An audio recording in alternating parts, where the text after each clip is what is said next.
Hey everyone, either welcome back or welcome to my channel. And in today's video, I want to talk about and reflect on 1 year since my lumbar puncture. So before I get too far into any more details, time for the intro. Hey everyone, my name is Ashley Stewart. So 2018 was actually a pretty hard year for me, but it was also a pretty good year too. So I completed my bachelor's degree in biochemistry.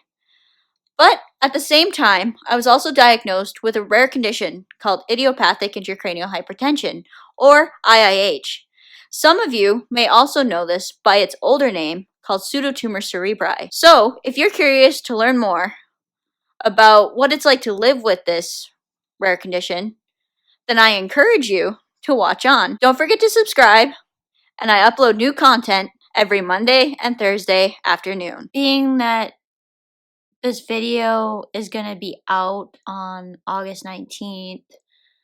The following day is actually 1 year since I had my lumbar puncture.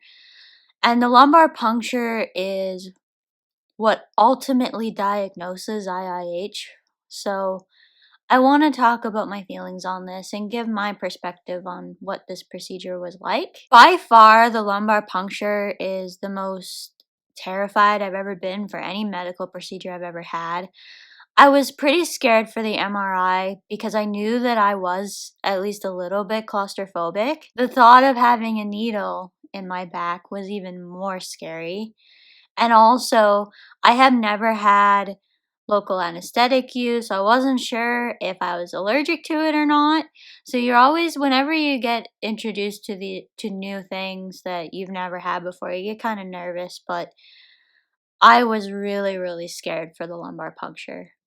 It looks super painful and not very pleasant. I'm not going to go over what the procedure actually involves because I don't want to scare anyone. I was aware of what a lumbar puncture was, but not really exactly what the details of the procedure were. I knew that it was a pretty invasive technique, but I didn't know exactly what was going to happen. So you've got the fear of the unknown there too. Looking back now, a year after this, so much has happened, but I think it was scary for me because I didn't know what to expect.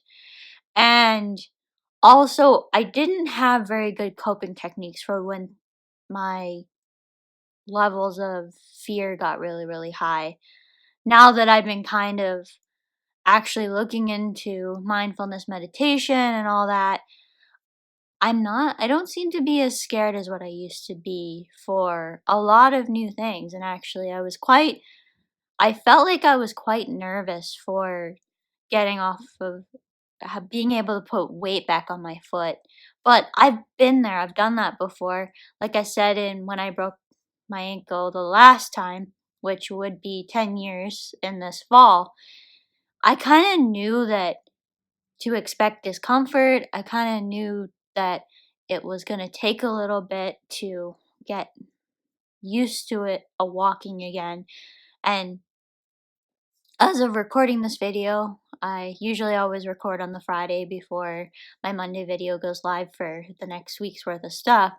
So I've only been on a day, and I've been actually impressed a little bit with how good my ankle feels this time. So I don't know if it's because it was given an extra week, but it's been kind of an interesting thing and just wanted to bring that up. The lumbar puncture definitely became the worst week of my life, and it was because I had a leak afterwards. I don't really know how common this is, so I'm not really gonna elaborate much on this.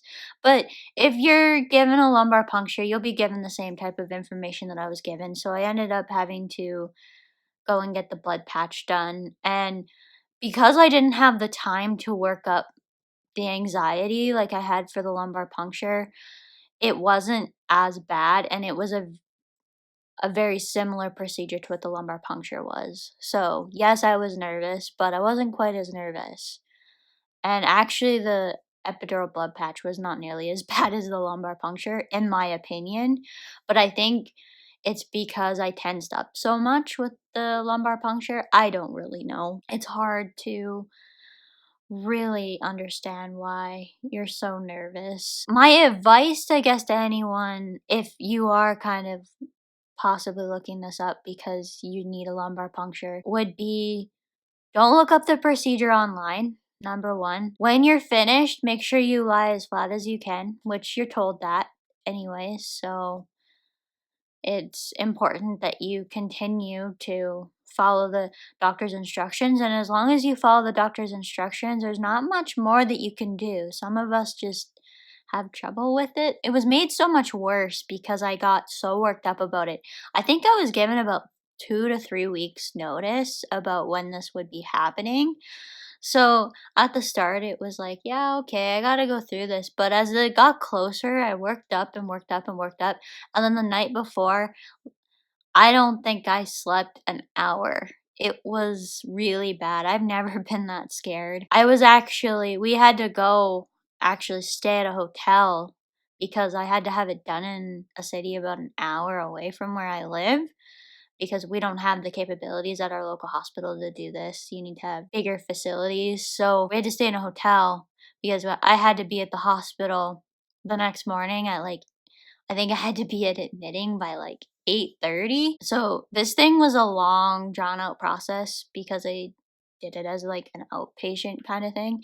So I went into the hospital. I got there at about, I think it was about 20 after 8 or so in the morning, and I wasn't finished until about 2:30 in the afternoon. It was really long, and being that I was so tired, it felt even longer. But anyways, back to when I was in the hotel room, I was literally like, I sat up and I was just like this. I was just shaking. It was not good.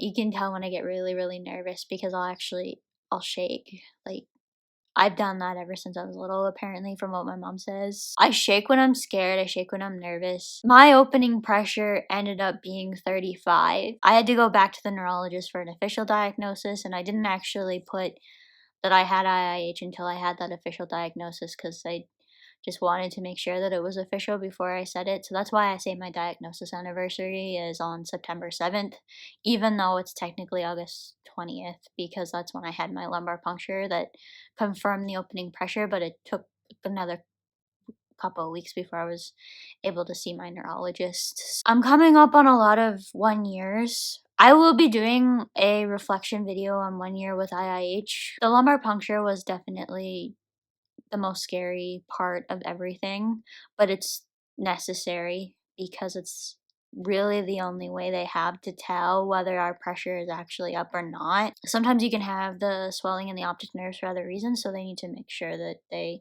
rule out every option possible before they diagnose IIH. So everyone who's been officially diagnosed with IIH goes through the lumbar puncture. Probably 95 to 99% of us do. I don't know if there's any people out there that are officially diagnosed with IIH that haven't gone through the lumbar puncture. I'm sure there are. There usually are exceptions, but for a majority of us, probably 95, 99 to 99% of us probably do go through the lumbar puncture. So it's an important thing for me to talk about, but I don't really want to talk about in-depth details about it because, like I said, it's something that can really, really scare a lot of people, and it scared me. So that's why I don't want to really talk about it all that much. If you have any questions about the lumbar puncture, make sure you're asking your doctor about them, about those questions. It'll help put your mind at ease and